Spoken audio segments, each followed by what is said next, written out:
This short series is called How Thoughts Create Reality. And last week was called In Defense of the Woo Peddlers, where I described why I have a dedication, come on in, to experimenting with mind power metaphysics, where this idea comes from, what some of its premises are. And this week, as I promised last time out, is called Make Your Own Miracle. And that's exactly what we're going to do. I take it very seriously that any ethical or spiritual or therapeutic philosophy can only be tested, can only be validated in one's own individual experience. And it really has to come down to evincing concrete results in your day-to-day life. Improvement in personal conduct, improvement in relationships, improvement sometimes in outer physical or material circumstances that you want to wield some measure of change over. As I was mentioning last week, I don't shy away from the idea that a spiritual or ethical philosophy should also play a role in your attainment of your own ethical desires and wishes. We live in a variety of worlds. One of the worlds that we live in is the workaday world of concrete wishes, strivings, artistry, commerce, achievements, however one defines them individually. And I think every moral philosophy, every therapeutic philosophy, every religious philosophy that deserves to have a hold on serious people should be provable in some very concrete way in outer life. I was always inspired by the example of William James in this regard, and I spoke a little bit about William James last week, and I'll say another word about him tonight, because I feel that when he died in 1910, this whole philosophy of mind metaphysics, it lost something of its experimentation, something of its spirit of maturity withered. It came into a certain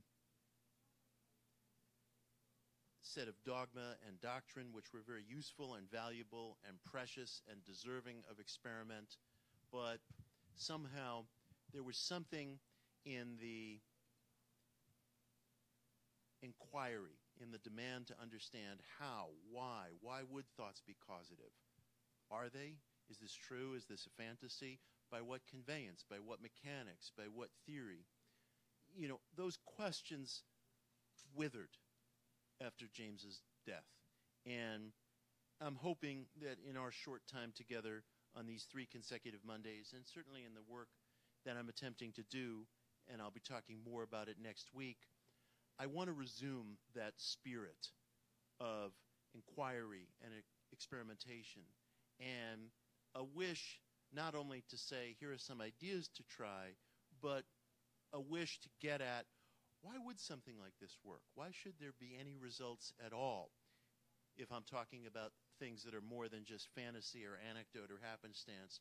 Why should anything be happening at all when we hold a thought, we visualize an idea, we emotionalize a question, and something seems to occur in outer life? Is it fantasy? Is it real? Is it bias? What's really happening?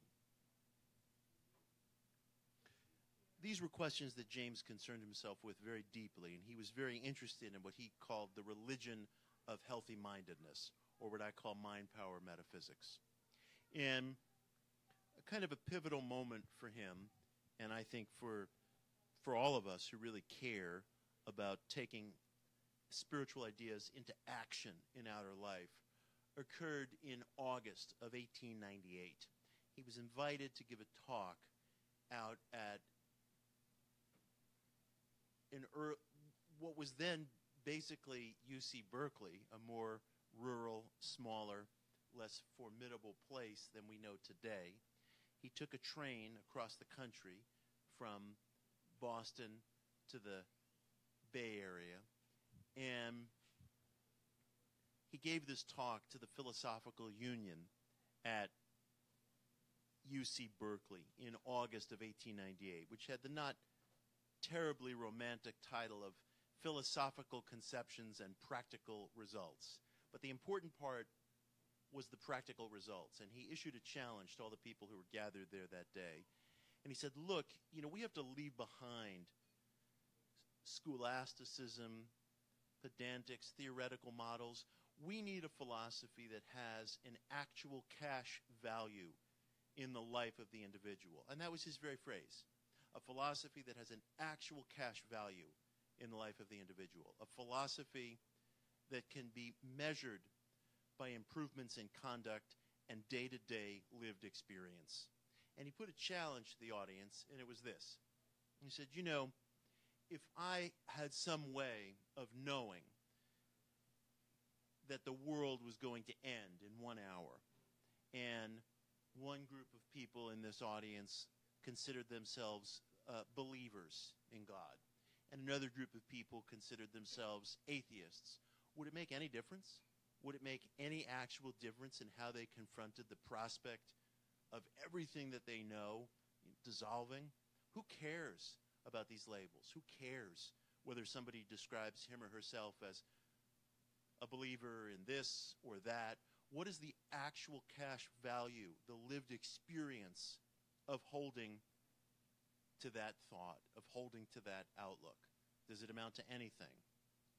And I feel like that call, which was issued by him only about 12 years before his death, it's almost missing, to my mind at least, from everything that we do today. People get into these arguments on social media. They turn very emotional. They turn very ad hominem. But what does it really matter? How many people actually live under the philosophies and the policies that they claim, as badges that they claim to live under?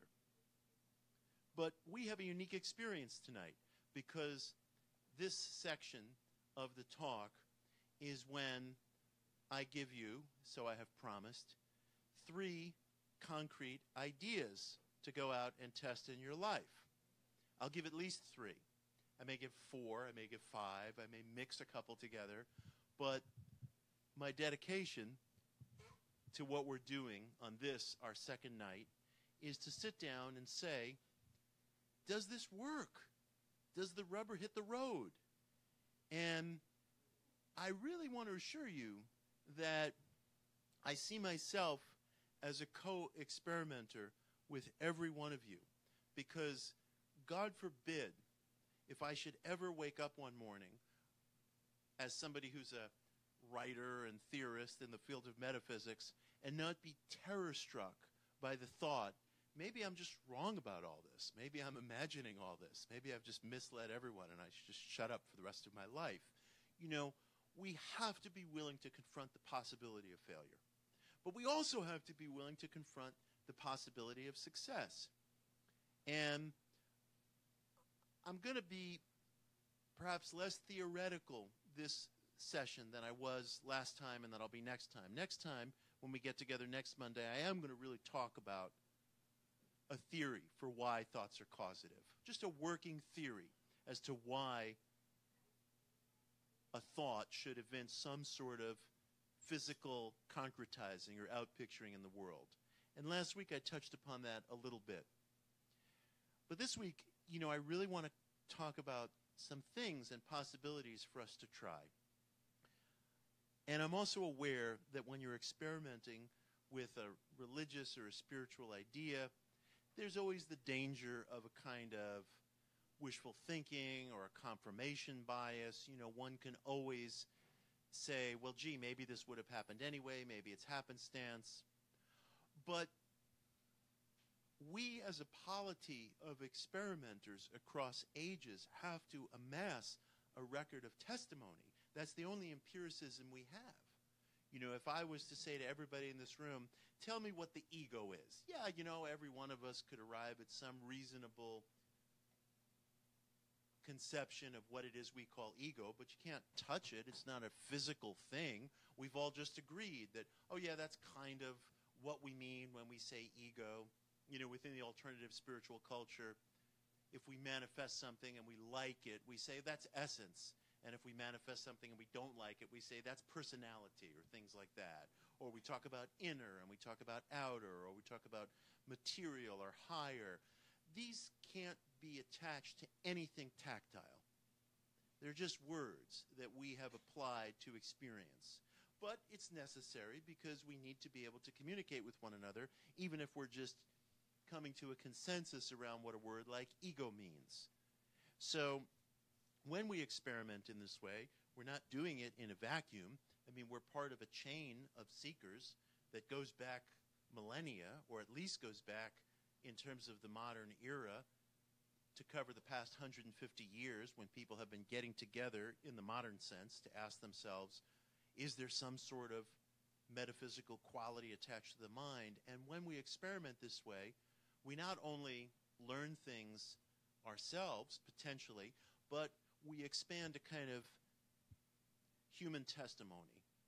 And it's very important that that not get lost today, because very frequently scientists today will dismiss the idea of anecdote. You know, you can't just go by personal anecdote. But I prefer the word testimony. Testimony is when you have people reporting experiences over many, many generations, and it amasses a record. Would one ignore that record? I mean, when people amass a record over something, it can send an individual to jail. You know, we condemn people to death based on the amassing of a record. So there are some sectors of our society in which testimony literally is the dividing line between life and death, or between somebody going free or being imprisoned. Medical decisions, legal decisions, financial decisions, political decisions rest all the time on testimony. So I take testimony very seriously in matters of spiritual experimentation. So let's get down to it. You're very lucky to be here tonight, because last week, if you recall, I promised everybody a gift tonight. And I promised that it would be a real gift, not some bogus thing like, it's a postcard for 10% off, a weekend with Mitch Horowitz. Who wouldn't want that? Okay, and your gift, I'm going to pass this out. It's in this bag. The bag is marked fool's gold, but it's not fool's gold. It's actual gold. And I'm going to pass it around to you guys, and I think there should be enough for everybody. Oh, I do hope so.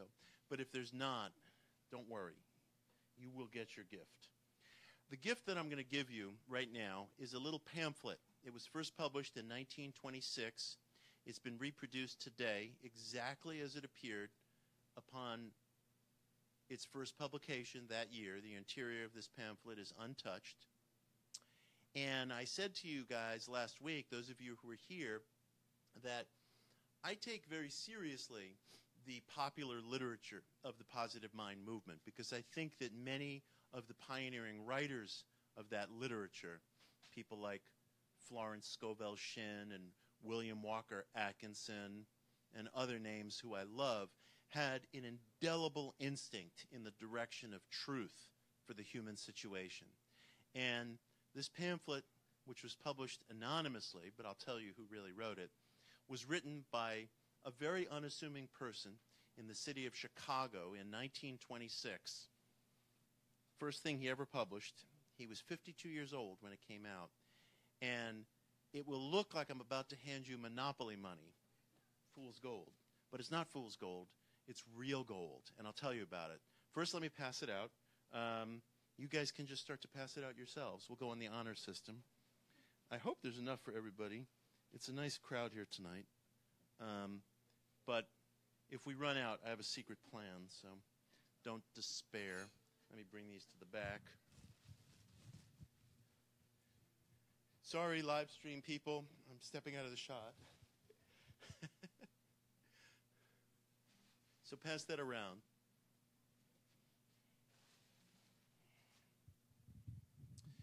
What each of you are going to get is a tiny little 28-page pamphlet called It Works. It Works. Actually, let me hold one up to the camera for the live stream folks. May I hold yours up? It Works. Are those extras? Oh, cool. Did everybody get one? Oh, I'm so glad they're extras. I was like mortified that I wouldn't bring enough. And, Casey, do you want a pamphlet? Okay. Of course you do. And where's Christine? Does she want a pamphlet? Yeah, give her one. Everyone gets a copy of It Works. Okay. So this is going to be the first of our exercises. And I really personally wanted everybody to have this. I don't publish this book. I have no sectarian affiliation with it. I don't profit from it. I did write an essay to a deluxe edition of this book, but this little pamphlet, It Works, in its interior is exactly the text that was put out in 1926 by this anonymous writer whose initials on the front cover are R.H.J. It Works by R.H.J. Who was the mysterious R.H.J.? Roy Herbert Jarrett, who was a typewriter salesman who lived and worked in the city of Chicago.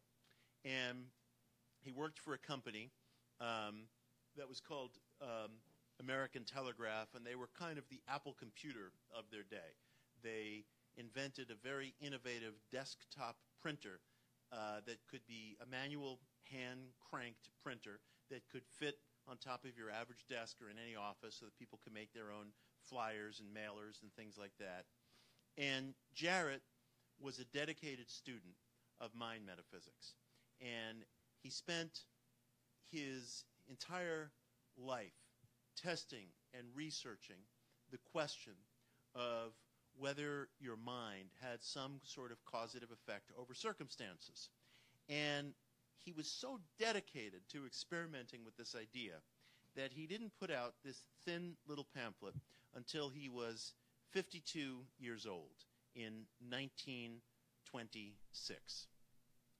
And I'm touched by that because, so many people sort of like rush into print today with whatever it is they're trying to accomplish, or, you've got some, there's always these like 30 under 30 lists in all the various fashion magazines and other places talking about the great contributions. You go to a bar mitzvah and there's like some 13-year-old kid who's like, giving this Wagnerian speech. And it's like all he does is play homework, do homework and play video games. And I'm like, why? Is this necessary?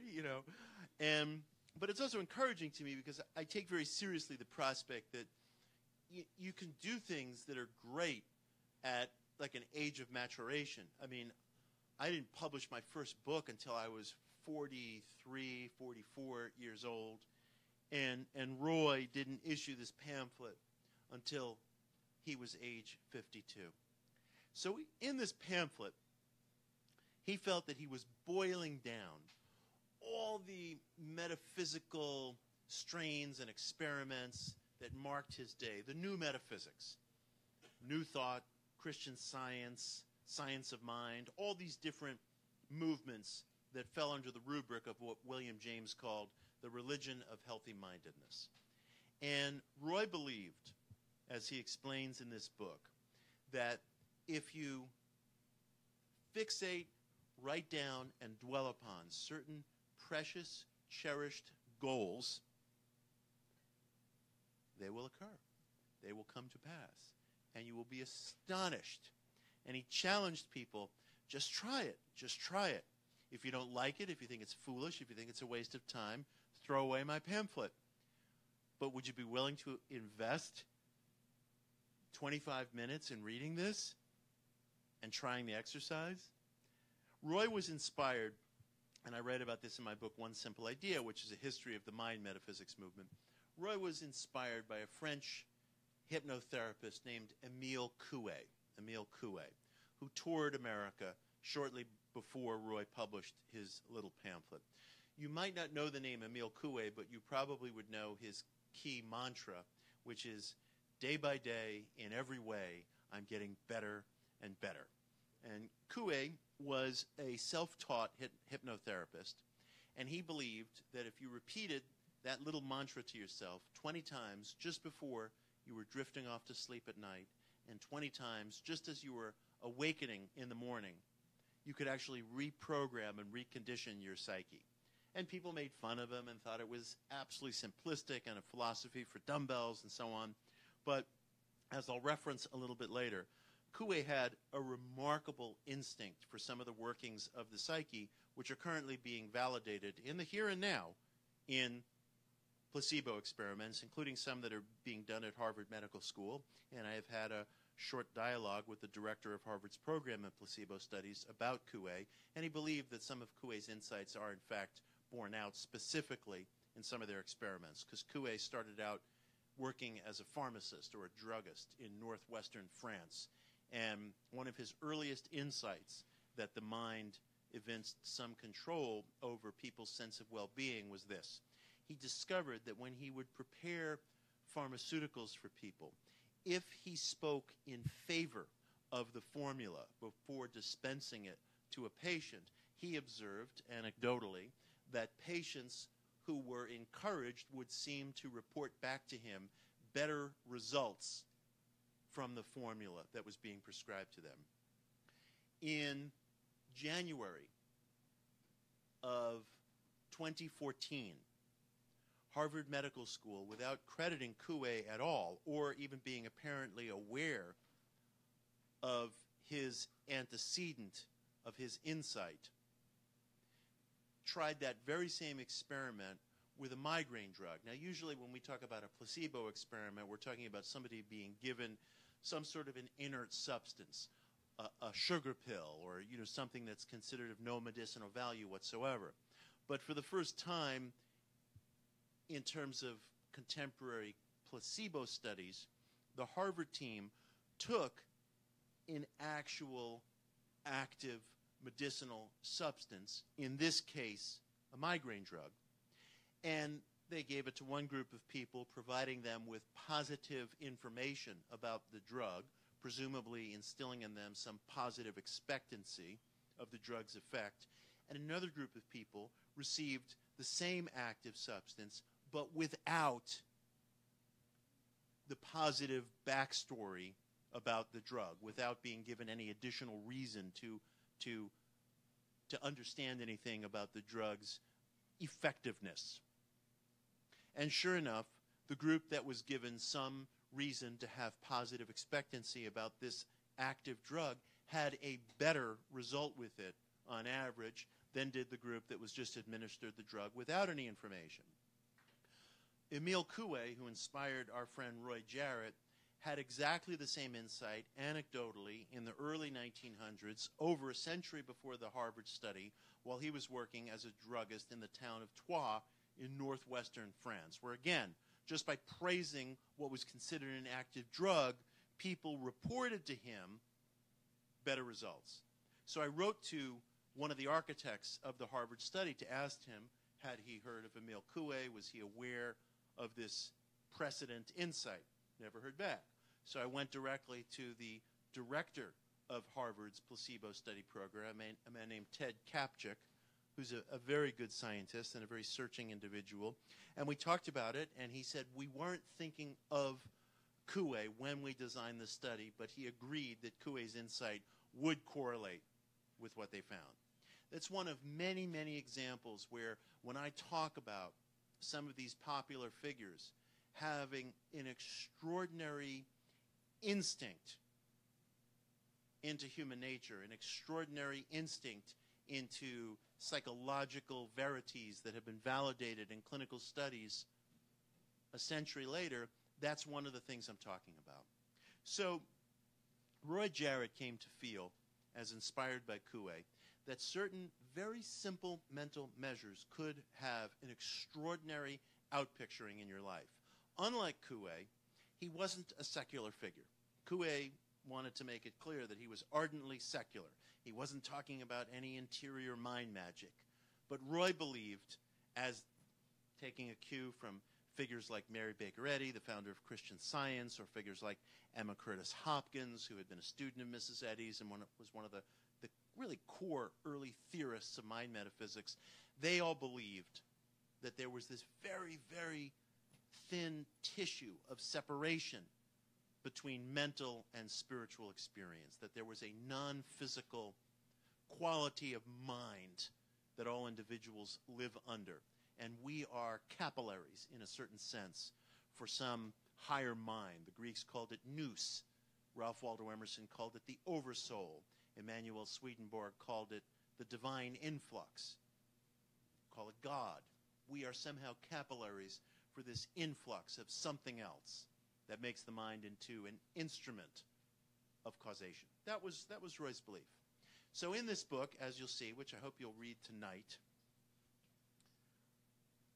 he outlined this incredibly simple three-step program, which I've been doing for years, and which I'm going to do anew with you guys tonight as if I've never done it before, because I think it's important also to kind of take methods that you've used before and as an experiment revisit them to the greatest extent possible without any preconditions. So here's Roy's three-step miracle as follows. This could mark an incredible turning point in your life. This could be a pivotal moment in your life. Dig that. Yeah. Step one. You're to make a list, a very specific, concrete list of things that you really, really want in life. And I have to say to you, you must be deadly, deadly serious about it. You know, this is not an exercise in which you're being asked to just say, well, you know, I want a new apartment, and I want my cat to get better, and I want a new job. Everybody in New York City wants their cat to get better, and the new job, and the new apartment. You know, everybody. That's like why God put us here, you know. But I want you to really dig down into the guts of things, and to the point where it makes you uncomfortable. You know, really ask yourself, what do I want out of life? This step, it could take a long time, and it should take a long time, and it should be something that you really enjoy in the sense of, like, you should be facing the unknown. You know, because sometimes people will say things like, I don't care about money, but they really do care about money a great deal. But they're embarrassed to acknowledge that even to themselves. And then there are some people who might be corporate go-getters or what have you, but what they really want is just to be left alone and to stay at home. There are all kinds of things that we harbor, all of us. It's human nature that we don't like to admit to ourselves because we tell ourselves, I'm spiritual, or I'm this, or I'm that, or I don't think that way, or I don't want to, you know, I don't want to regard myself that way. And it can be very uncomfortable. There can also be small things that you want. I mean, maybe you do want your cat to get better, or maybe you do want a new car or something. I can't stand when people dump on the movie The Secret, for example, you know, because there's this whole kind of vast backlash against The Secret. Everybody hates The Secret. And, you know, I rewatched The Secret, which is now 10 years old. It's like time to get something new to complain about, you know. But I rewatched it recently with one of my kids. And I have to say, you know, I thought the values of the movie were actually quite good. I didn't think that the movie was promulgating what it's been caricatured as. Like, oh, just think something and it'll just magically appear. It doesn't exactly say that. You know, The Secret is a program of visualization. If you don't like it, don't do it. But that's what it is. It's a program of visualization. I have differences with Rhonda Byrne, who made The Secret. I've criticized Rhonda. There are things I flat out disagree with Rhonda about. But, and I alluded to some of this last week, I don't believe, and I don't think it's necessary to believe, in order to experiment along these lines, that we live under one mental super law. We can live under lots of laws and forces. There are lots of things crisscrossing and going on in our lives, I believe, of which the mind is one. And to me, that's fantastic enough. It's fantastic enough. It's not necessary to believe in one overarching law of attraction. So I have my differences. But I don't like this backlash against The Secret as if, like, everyone who's complaining about it has never had a material thought, in his or her life, has never wanted, for something career-wise or materially or what have you. I don't want people to be embarrassed about what their desires are, because those desires might be very concrete and very, very necessary. I could imagine any number of circumstances where somebody who wants career success or material success or some possession, and that possession might be very, very important to that person.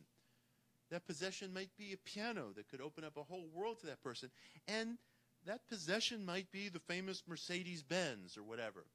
People always say, oh, the problem with New Thought and positive mind philosophy is, it reduces the spiritual search to the manifestation of a Mercedes-Benz. Now, I've been in this business a long time. Personally speaking, I have never once seen anybody or heard of anybody trying to manifest a Mercedes-Benz. I hear from people who have addictions and marital problems and trouble paying the rent, and artists who want to break out of their chrysalis and do their work. But if somebody did come to me and say they were interested in something like that, I would never question or want to embarrass that person, because we all have these intimate lives that go very, very deep.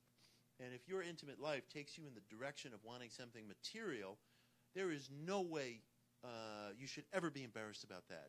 And the beautiful thing is, you don't have to tell anybody, which is what I'm going to get to. I mean, this is exquisitely private.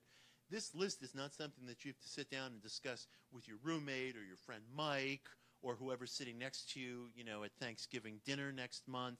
That's precisely who you shouldn't discuss it with, because it's human nature. People like to disrupt one another's equilibrium. No sooner do you say that, something is of deep value to you, of deep importance to you, and somebody's like, so what? That's stupid. People do that all the time. They do it as a way of dealing with their own disappointments. They do it, frankly, because, unfortunately, there seems to be some element of hostility in human nature.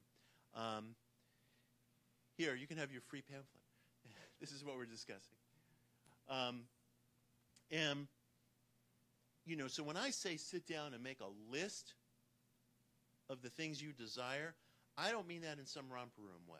I mean really get down to the guts of your psyche and don't feel embarrassed by what you find.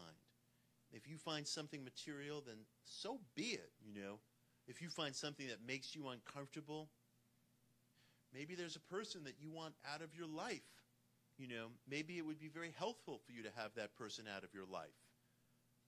Maybe the best thing you could do is get away from that person. I don't know.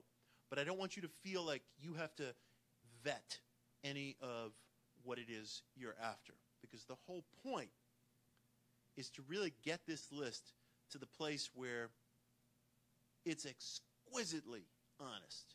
And it's also exquisitely private. It's yours. Okay, so that's step one. And it could take you a while. And I hope you find it a very arousing and energizing sort of exercise, because it should be an opportunity to revisit stuff that you may have thought about yourself since you've been 13 years old, and you're finally saying to yourself,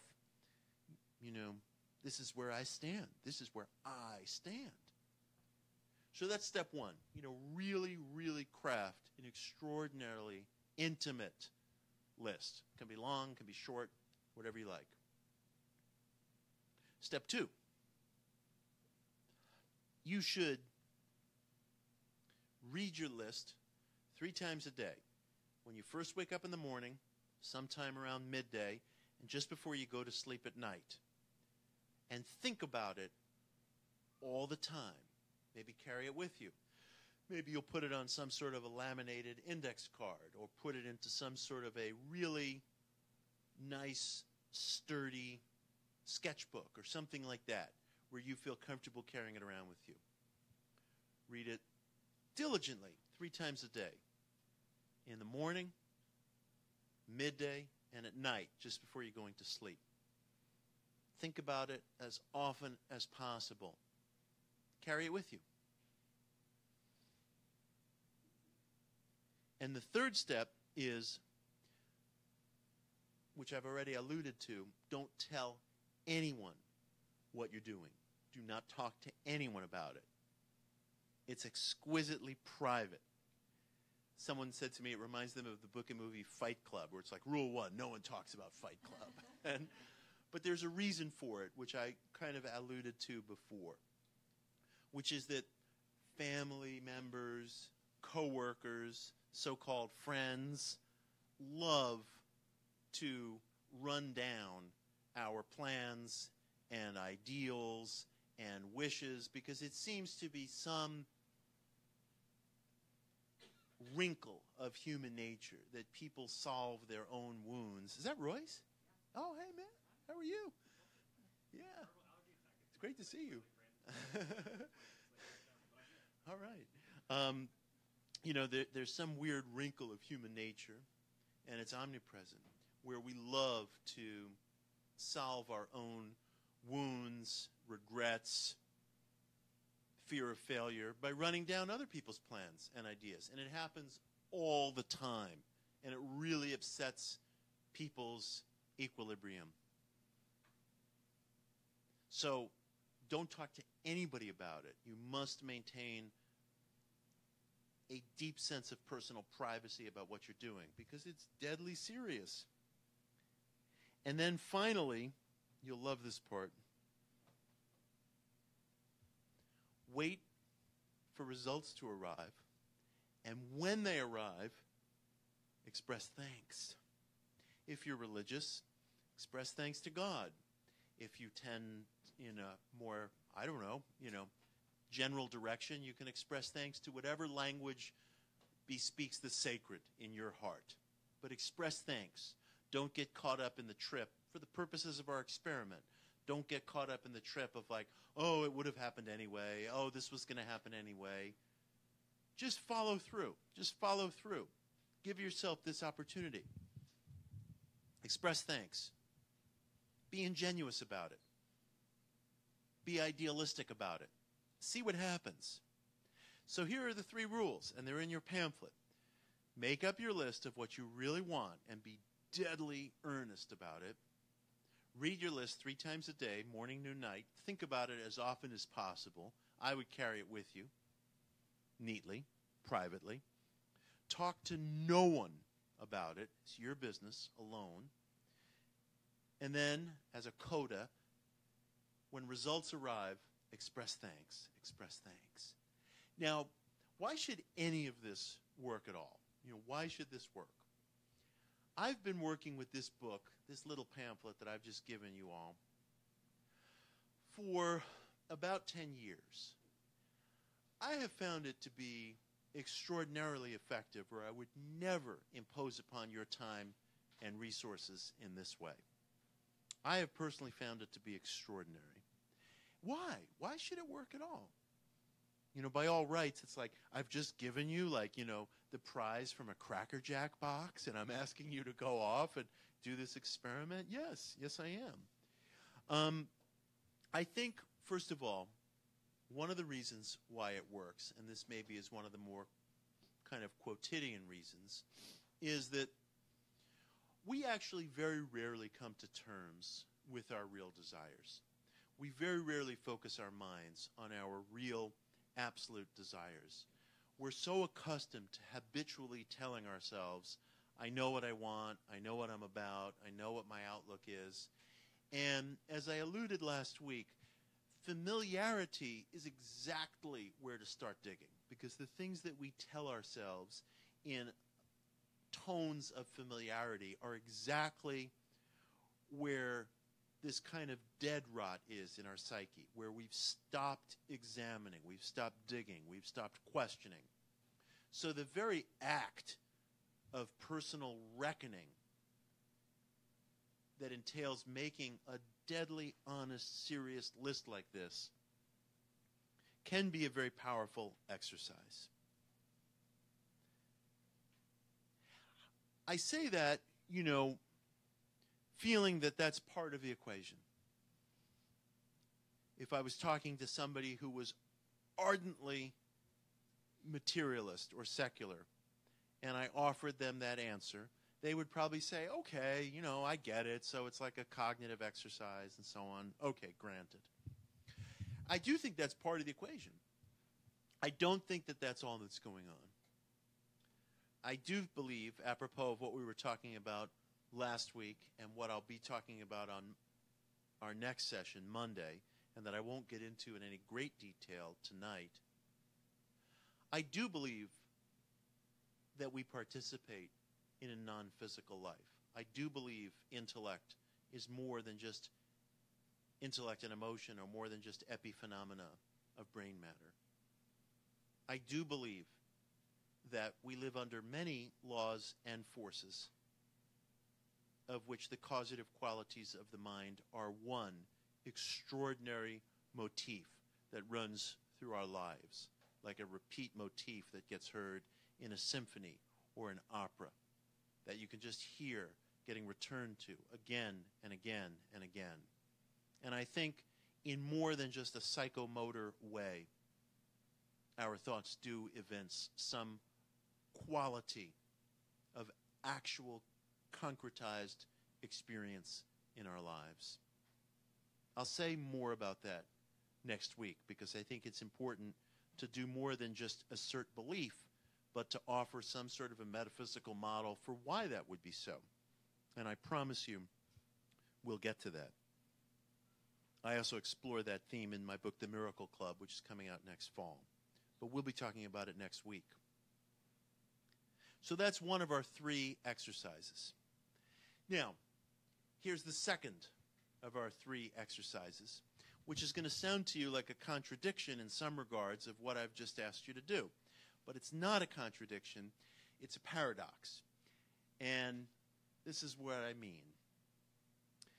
You know, someone told me many years ago that if you're going to embark on some sort of a spiritual or metaphysical search, you have to get comfortable with paradoxes. You have to get comfortable with 2 things being existent that seem in opposition to one another, but that are both true and that are both real and that both have to be honored. And I've always found that to be an extraordinarily good guide. You know, I've been in spiritual groups or as part of projects in self-study or metaphysical search sometimes with people who are so eager to sort of boil everything down to a very, very, very exact protocol. I was in a group once with a professor of pharmacology. Brilliant woman. But she was constantly frustrated because she wanted to take spiritual ideas and boil them down into these ABC principles that were as clear to her as the table of chemical elements. And the difficulty in the spiritual search is that sometimes you simply have to put up with paradoxical realities, possibilities, and exercises. So the next thing I'm going to say to you may sound somewhat in contradiction to what I've just been asking you to do in terms of developing a list and going the limit. But here it is. It is of absolutely vital importance that you come to an intellectually certain and passionately felt sense of one definite chief aim in life, one absolute aim for which you would live or die. Now, that may seem in contradiction to what I've asked you to do in terms of making a list. I would say, as a manner of easing, if not erasing the contradiction, that you will find, I think, that everything on your list, if you look at it in perspective, tends in a certain direction. I mean, we have multifaceted lives. I have a family life, I have an intellectual life, artistic life, so on and so forth. We all have to get quotidian things done as well. We have to go to the dentist. So there's always going to be multiple things requiring our attention. But it is so vitally important and I think you'll find that your list can probably be a help to you in this regard rather than a hindering contradiction, that you arrive at one absolute, definite chief aim in life. And the reason for this is that our resources, intellectually, emotionally, psychologically, and I would say spiritually, tend to respond to concentration. When we concentrate our energies upon a certain aim or goal, it has a laser-like quality. Every force in nature that is seismically felt is usually some kind of a concentrated force. And I don't think that the qualities of the mind are any different. I think, and I'd say to you, I would live or die based on this statement. I think that if you can come to a conception of a definite chief aim that you hold with absoluteness, something that you want, like you want the next breath that you're about to draw, that realization contains within it enormous power and can make a huge difference in the quality of your existence. Most people do not have a definite chief aim. If you ask them, and I would never ask this question casually, I mean, these are not discussions just having a bar with somebody, but if you ask somebody with respect and intimately, what is his or her aim in life, you might hear something very general. You might hear a variety of conflicting aims. You might hear someone reciting something almost by rote that they think they're supposed to want. I didn't have an aim for a very, very long time. For a long time, I felt I was really drifting around trying to figure out some way to be expressive of all these things that I care about. And I bopped around in journalism. I bopped around in publishing. I remember, I was saying to my wife one night, we were passing by some bookstore window somewhere. I said to her, I feel like I absolutely stand for nothing. And she said, as any good spouse would, that's not true, blah, blah, blah. But I knew it was true. I knew it really was true. And I was entering my late 30s. Today I'm 51. And I was working for a large corporate publishing company. And I was doing okay. But I really felt like I stood for nothing. And I had left behind writing. I was not writing. At the time, I was 36, 37 years old. I hadn't really written for more than 10 years. And I was comfortable in the lowest sense of that term. I was comfortable with that bargain that I struck. I felt like, well, look, book publishing is a reasonable career. I don't come from wealthy parents. I got to make a living. I need benefits. I need all the things that all of us in life need. And I had struck a bargain with myself that I felt was okay, was livable, was reasonable, but almost like this bit of like uranium radiating in the background of my psyche was this sense that I wasn't really entering into the fullness of life. And I didn't have a way out of it because I didn't want to be some guy writing book reviews for the Village Voice. I didn't want to write about politics because I felt like there's so many people already doing that. It felt as if I was just going to be one more player sitting on the bench at a ball game, waiting to be put in. And none of it felt right. None of it felt right. Well, I found an aim, and it changed everything, literally. And you'll understand why I take it so seriously that Roy Jarrett didn't publish this until he was 52 years old. Some friends of mine were running a positive thinking monthly magazine, which some of you know, called Science of Mind magazine. And they landed a very big get. They got an interview, a commitment to an interview, from the Major League Baseball pitcher Barry Zito.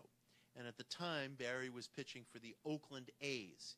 He was a Cy Young Award-winning pitcher. He later went on to pitch for the San Francisco Giants. He kind of became the legend of the 2012 World Series. And the very methods that we're talking about, mind metaphysics, were an indelible part of Barry's training. His parents grew up in it. They instilled it in him. And he trained every day, doggedly, using not only the various things that you go through when you're training to be a baseball pitcher, but all of these mind power methods. They were a very central part of his life. So he agreed to give Science of Mind an interview, and my friends were petrified that this not get messed up, that nobody embarrassed the magazine or, do anything like horrible, not know who Barry was or something. And so they asked me if I would interview him. And I said I certainly would.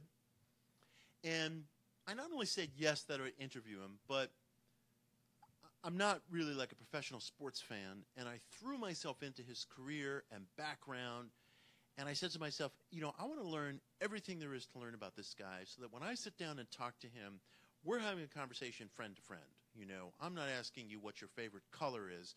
I want to know what you're doing, what I'm doing, that are part of the same whole, and I'm going to structure this story not just according to, here's Barry's illustrious career with some color commentary thrown in, but I want this to be a real story of somebody who succeeded in a concrete way using metaphysical methods. And I was going to devise it as a story that every seeker could read and locate within it him or herself, not just a story about some guy who's a good pitcher. And so we get to talking, and first of all, as just one little side note, this was in 2003, summer of 2003. Just one little side note, which bears on next week's session. He said to me, "Boy, you must really be into Neville." And I had never heard of Neville at the time. This is a mind power metaphysical philosopher named Neville Goddard, whose image today I have tattooed on my arm, so I've heard of Neville.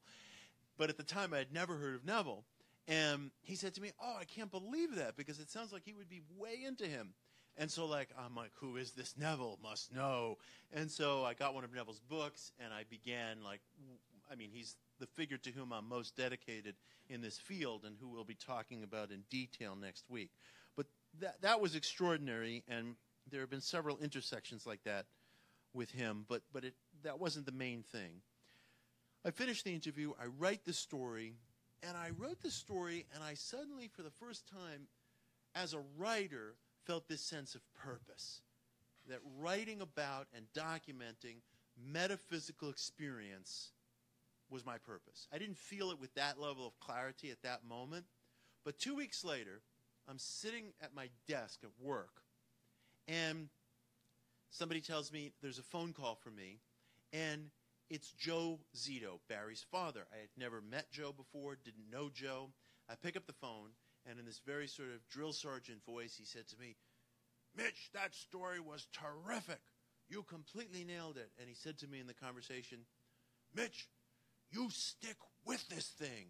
And by this thing, he meant writing about metaphysical experience. And he totally nailed it. He totally captured what it was that was significant to me in this experience. And Barry later told me that his father, who died several years ago, had played that role in several people's lives. Several people's lives. Had provided that quality of encouragement at just the right moment. And when I heard him say those words, "Mitch, you stick with this thing," it crystallized for me, what I was after. And I knew that I wanted to be a historian and a documenter and writer of metaphysical experience. And within a very short period of time, I produced my first book proposal for a book called Occult America, which was my first book, which Bantam bought in the fall of 2006 and came out in 2009. I was age 43, going on 44, when my first book came out. Now, today I'm 51. And when you're in your 40s, whatever it is you're into, people start to look at you and you start to look at yourself and say to yourself, well, maybe it's time to get pragmatic. Maybe it's time to get serious. You start to settle, You start to settle.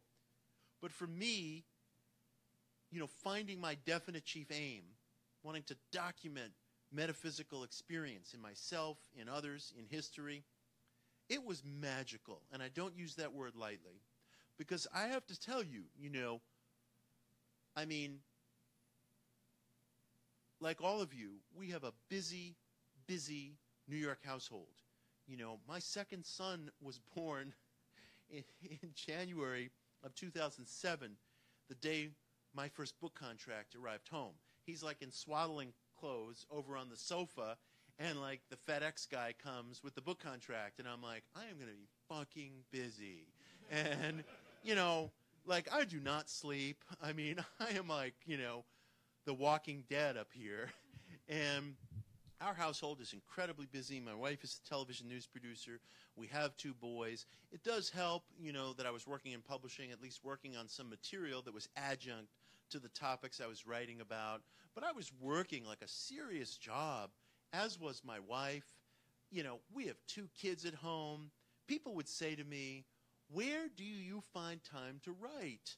And I said to people, I want to write more than I want to sleep. And it's the God's honest truth. And I could think of nights, and I could actually point to passages in Occult America, including one specifically about Madame Blavatsky and fascism, which is a very tough topic and can't be handled in a shallow way. I remember one night, we were on vacation on Cape Cod. I slept 2 hours that night, because I was up working. And there were many such nights. And look, there is a certain point at which if you sleep 2 hours a night, you're eventually going to have some sort of a breakdown. So I'm not suggesting that you can do that indefinitely, but you can do it. You can do it. I'm living proof. I don't know whether that's encouraging, but it can be done. And what I'm trying to say to you is that I went from feeling a real sense of mediocrity in my life. I was just some editor at some corporate New York publishing house, and people would ask me, what are you working on? And it's like, listen, I could mumble my way through my resume if you want, but none of it really pulled passion out of me. And when I discovered my definite chief aim, it was extraordinary. The energies that it can unleash are remarkable. And you mustn't let anybody dictate the parameters to you. And I've been guilty of that in the past, I have to say. When I was a teenager, I wanted to be an actor, and I was taking acting lessons at the Long Island High School of the Performing Arts, which I guess is the Long Island version of New York's High School of the Performing Arts. My parents were getting divorced.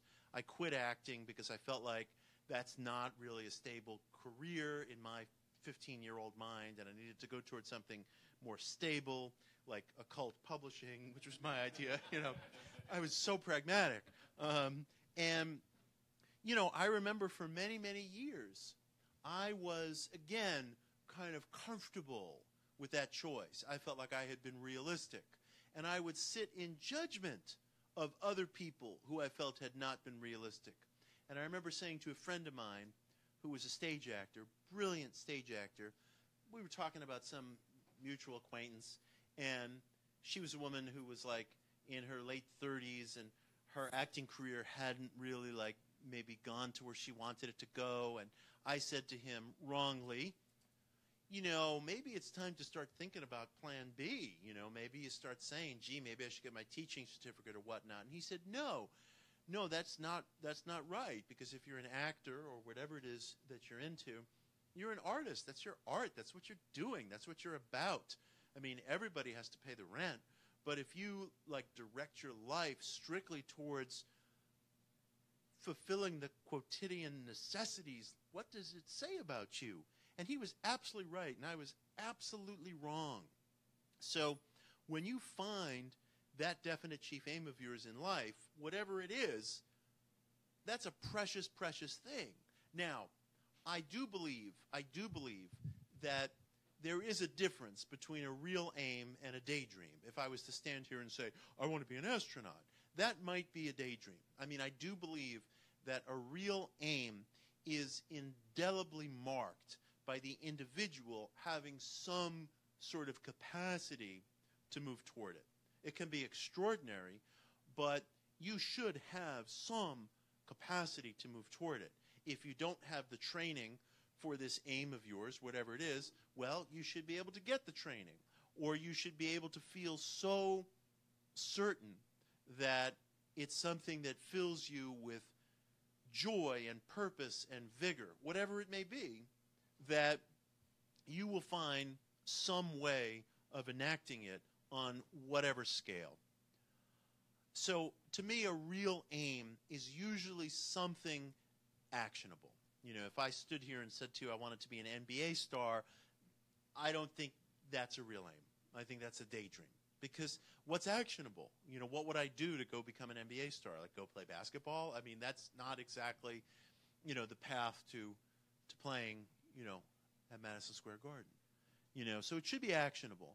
But it's yours, again. And it enlists such energies.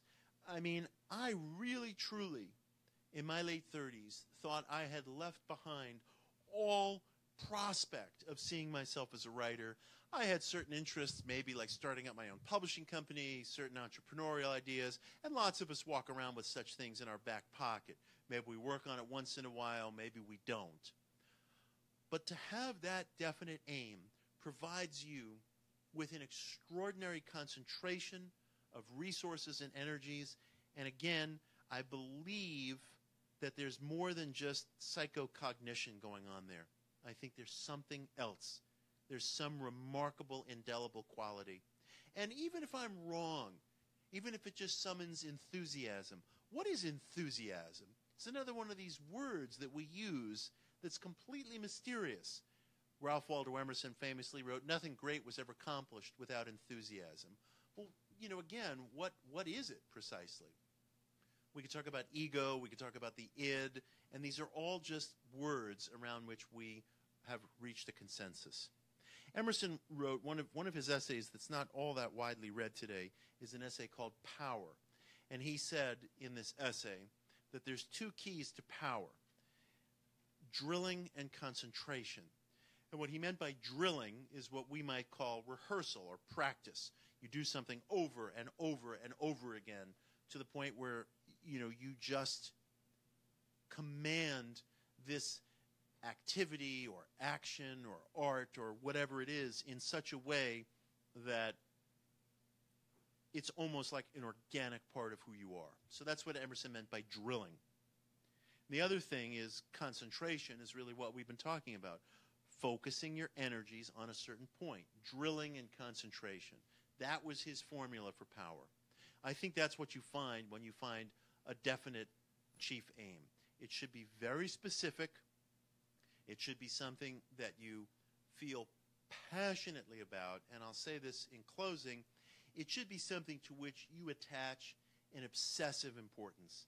And I know we use the word obsessive today as a pathology. If someone's said to be obsessed about something, they're supposed to be diagnosed and cured. Well, you know, the truth is, if you look at the lives of people you admire, almost always you'll find that that individual had one truly obsessive ideal or principle. You know, for Nelson Mandela, that was bringing democracy to South Africa. For Helen Keller, that was not being bound by various disabilities. Whoever it is, you know, it can be things of a lesser scale than that. But if you look at the lives of anyone, a diplomat, a business person, an artist, a statesman, a soldier, a teacher, who stands out in your mind as somebody really worth emulating, you will almost always find that that individual was obsessive about something. So I would say be healthfully obsessive about something. And if other people say to you, you know, you're obsessed, it's like, who cares, you know? I mean, who cares? Gandhi was obsessed with Indian independence. You know, should he have just chill out? You know, I mean, that's what life requires of us. That's concentration. Okay, so that's our second goal. And I hope that in pursuing this, again, you'll find it invigorating. You'll find it arousing. I mean, it's private. It's intimate. It's your chance to say, what do I really live or die for? It may come to you quickly. It may take a long, long time. I mean, when I had my experience of writing that article about Barry, I mean, it took probably a few months until I reached the point where I could summarize exactly what I wanted to say, you know, in a sentence of, you know, 5 or 6 words. You know, I mean, it didn't dawn on me like a ray of light. Probably the realization did, but I didn't have that razor-sharp verbal articulation of it until probably a few months later. But everything tended in that direction, and it was incredibly liberating. Okay, so now we reach our third exercise. I'm supposed to end in like a minute so we have a chance for exchange, but I'll take 5 minutes and I'll stick around afterwards because I want us to have a chance for exchange. Okay, the third exercise that I want to offer tonight, and I really didn't come to this one until today in terms of wanting to get into this, is the use of affirmations, the use of affirmations. Now, affirmations are probably the most widespread and poorly regarded exercise throughout our entire spiritual therapeutic culture. Affirmations are Stuart Smalley from Saturday Night Live staring in his mirror saying, "I'm good enough, I'm smart enough, and doggone it, people like me," you know. And so, you know, affirmations come in for a very bad rap. And cognitive scientists who have nothing better to do will do studies of undergraduates finding that if they use unrealistic affirmations, it undermines their confidence and they do worse on exams and blah, blah, blah. I've read some of those studies, and they're actually very, very poorly designed. What they find is not that exuberance or overstated self-belief is a detriment. Fringe thinking is a detriment. Being excessively pessimistic or excessively optimistic to the point of being unrealistic is what's detrimental. But the headlines are always like, positive thinking makes you more depressed, or it makes you dumber, or, you know, it makes you less likely to succeed. It's nonsense. If you actually read the studies, what you find is what they're critiquing is fringe thinking. The studies are also, these studies, I'm speaking generally, you'll have to forgive me, are also tend to be rather short-term, and they're very sketchy in terms of providing their methodology. I never know who is the graduate student or the professor or the clinician who's guiding people through positive visualizations, and are they any good? You know, I mean, obviously they've set out to do this study because they're already self-defined as a critic. I doubt that they're, you know, Anthony Robbins up there, you know, getting people all motivated. So, you know, I'm speaking generally. And if you want to read more about this, I wrote an article called In Defense of the Woo Peddlers, where I talk about the problem with some of the current crop of cognitive studies that critique New Age therapeutic methods. We need to critique the critics and see what their standards are. So affirmations come in for a sort of bad rap. You know, the idea of an affirmation would be saying, you know, I have courage, or I am at peace. Or there was one from the Honeymooners, Serenity Now, which they were sort of making fun of. Affirmations have been with us for a long time. And they're just basically a statement of ideals. You're trying to get from point A to point B. You're using an affirmation to try to entrain your psyche in the direction that you want.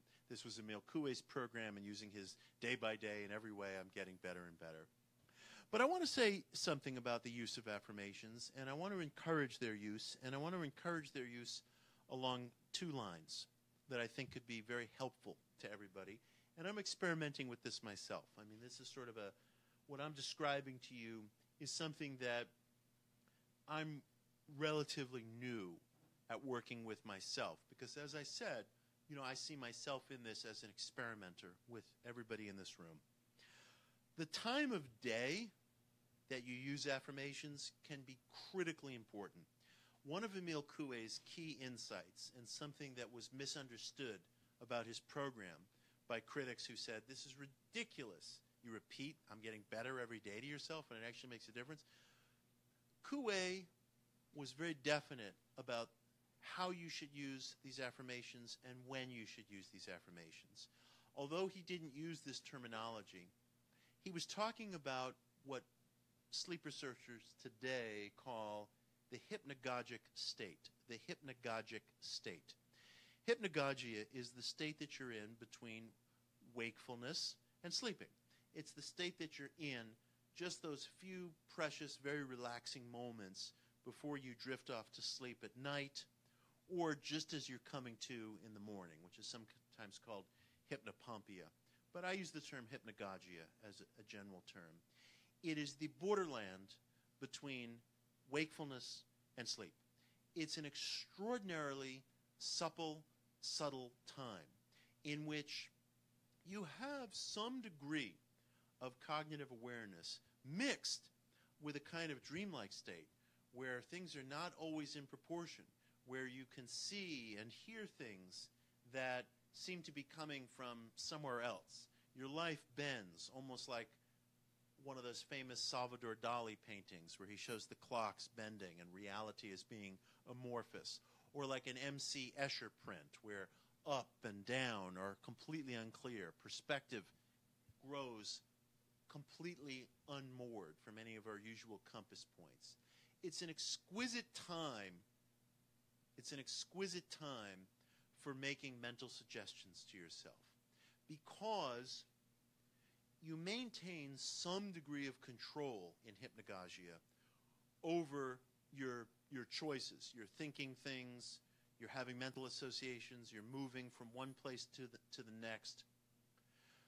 But your sense of proportion is also down, which is why I think people who suffer from depression or who are grieving very often talk about the early morning hours as the most difficult hours of the day. Like when you come to at like 5 in the morning and you're definitely not ready to get out of bed yet. But sometimes a thought will come intruding into your psyche about work or something you're grieving about, and it can seem monstrous and can seem horrible. And then eventually you get up, you have your coffee, you shower, you go into work, and maybe the thing that you were obsessing about is not so bad. It's not such a big deal. Well, I think there's a reason for that, and that is that when we're in this state of hypnagogia, our rational defenses are down. Our sense of proportion is down. Things that are really very minor can seem very, very formidable and frightening, almost nightmarish. It really is a borderline state between wakefulness and sleep. And if you get caught up in a negative thought process or negative associations during that time, it can be very painful and it can be very unrealistic. And I always encourage people, and I try to remember myself, do not try to solve problems when you're in a state of hypnagogia, whether it's when you're going to sleep at night or whether it's when you're coming to in the morning. If you're having intrusive thoughts and you can't contain them, then get up. Do something else. Do some physical activity that you like. But don't lay there for 45 minutes or an hour allowing these associations to go through your head. Because while you do have some measure of intellectual cognition, your sense of proportionality is down and your emotions are running riot. And as such, the gremlins of the unconscious can also run riot, fantasies, fears, and such. However, if you can wield a measure of control, this can be an extraordinarily propitious time to use affirmations. Because, for the same reasons, your rational defenses are being down, you are able to make self-suggestions that can be very, very powerful in the positive and in the negative. I've just been discussing the negative, which you have to watch out for. But as above, so below. You can also interject, because you do have some measure of control, you can interject suggestions that are in the positive. And if there's something, some trait that you're trying to cultivate in yourself, that can be an extraordinary persuasive time to introduce an affirming statement of that trait into your psyche or your subconscious or whatever you want to call it. Again, these are just words. It's very difficult to define the psyche or the subconscious, but clearly there is some glacial mass of our minds that are at work that we're not using when we're driving or making lists or engaging in rational thought.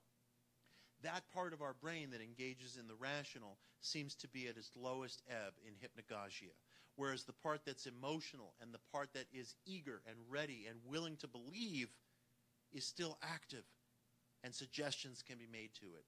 use that time of day to recite affirmations internally and make these suggestions to yourself.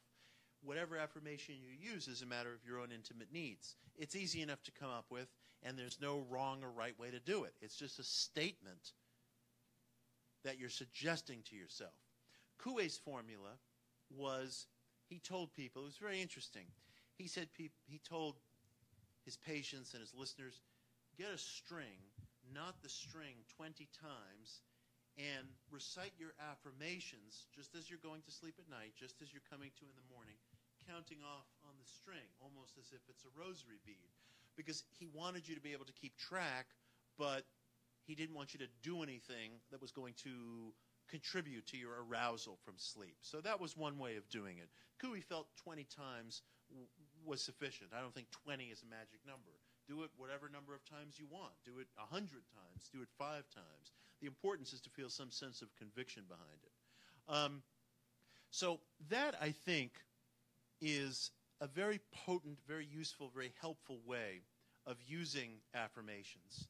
I want to add just one final closing note, and I'll try to say this very quickly.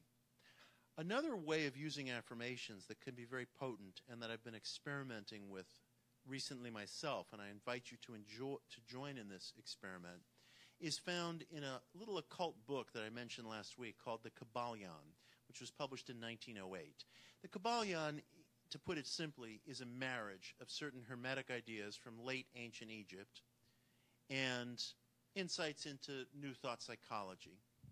The primary chapter, the linchpin chapter in the Kybalion, as I see it, is a chapter on what the author calls polarity. And he makes the case that it is much easier to transform an emotional state into its polar opposite than it is to try to transform it into something else altogether. In other words, love and hate, both being passionate, are intimately linked. Fear and courage, both weighing on our capacity for action versus running and hiding, are intimately linked. Joy and despair, both summoning our most impassioned emotions, are intimately linked. The author of that book felt that you could find an especially fruitful set of possibilities in making suggestions to yourself by focusing on transforming the negative in yourself to whatever its logical polar opposite would be. The most obvious example, fear, courage, or hate, love, anger, joy, boredom, arousal. And he felt that our emotions very often operate on a continuum, like a slide rule. And if you could locate the polar opposite of whatever the negative trait is that you'd like to see transformed, that can be almost a kind of remarkable manner of expediting change in yourself. So it's something to keep in mind when you're crafting your affirmations, whatever they may be, whatever trait you want to cultivate in yourself. You're obviously suffering from some iteration of the polar opposite of that trait. So identify the polar opposite, be frank with yourself about what it is, and imagine in your mind as if your emotional states, don't get confused, keep it very simple. Imagine in your mind, picture as vividly as you can, as if your emotional states are opposite ends of a pole or a slide rule or a string. What would it be like to affirm the opposite desirable state that you want? And his contention was that polarities are united. Polarities coexist. As above, so below, goes the famous Hermetic axiom. Take advantage of that. Use that to your advantage. It's a slide rule. It's a pole. It's a stick with two ends. You want to gravitate away from one end towards the other. Keep it very simple, be very clear, and use affirmations when you're in this hypnagogic state. Do it tonight, just as you're drifting off to sleep tonight. Doesn't matter if you say it 7 times, 20 times, 100 times. What matters is that you be in a state of relaxation. Do it as you're coming to in the morning. You'll remember to, very likely, because it is of deep personal importance to you. So select something that really matters to you. So those are our 3 methods. Let's experiment with them. We'll come back together next Monday, and among other things on the agenda, we'll see what we found. My deepest, deepest wish for you is that you take this book home, this little book, this one for you, treat it like the true treasure that it is. Finding this book and hearing some of these exercises may mark a wonderful, wonderful turning point in your life.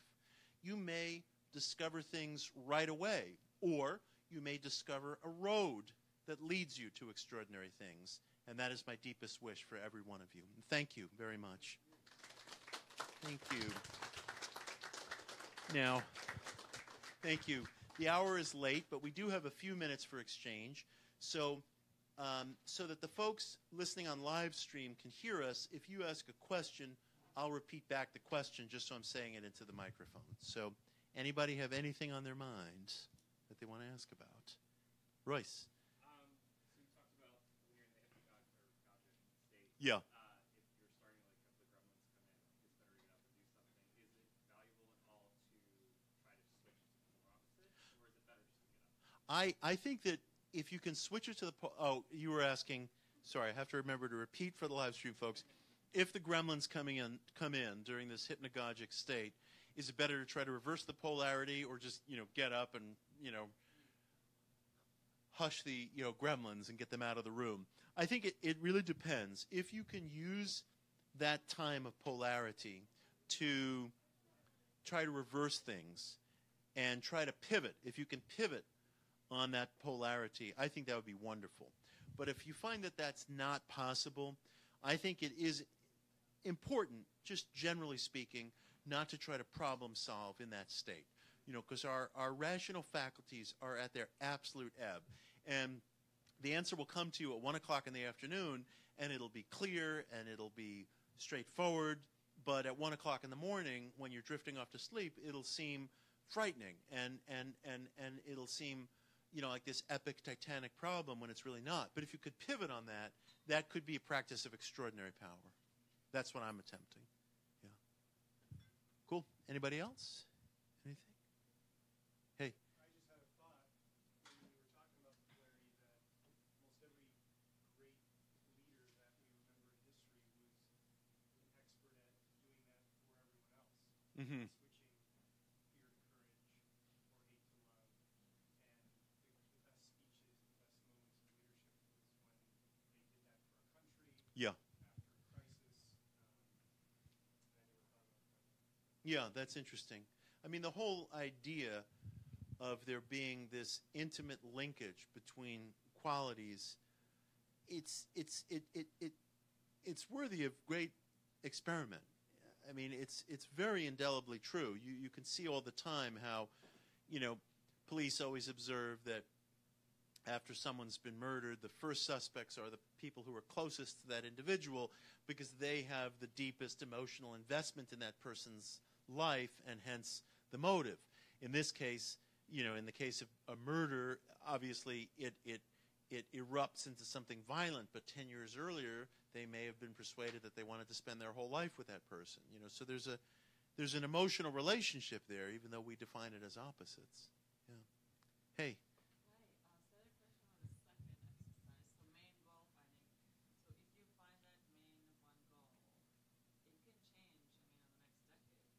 Yes, I think that's true. I think it can change, but I think that if you're looking for your definite chief aim, it probably should be something that is road sturdy for some time. It may very well change, also because circumstances of life may change, where you may be facing a challenge or a need may present itself that very legitimately changes your goal. So I think, yes, it can change, although there are certainly many cases where a definite chief aim animates a person literally over the course of his or her whole life, although life is dynamic and change can come. But I think it should be something that you feel is roadworthy for a long time, that you would dedicate yourself to without wavering. And then, of course, one must be intelligently flexible. Something else may come. Yeah. One more. We're going to wrap up. Bye. Thanks. Hey, yes.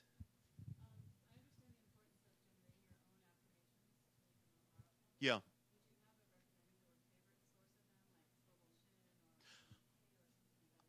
My personal favorite is Florence Scovel Shinn. I think that in her book Game of Life and in others, she really, had some masterful affirmations. And it's interesting. This is all nicely symmetrical because she was actually a big admirer of this book, The Kybalion, that I mentioned.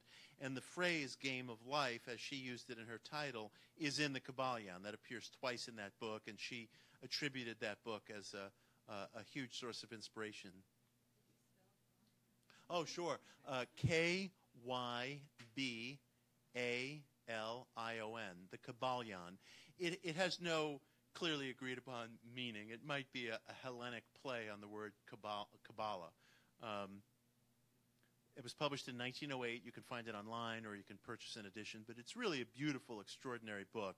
And Shinn identifies it as the book that inspired her. So good night, you guys. Thank you. See some of you next week. Thanks a lot. Good night in live stream land.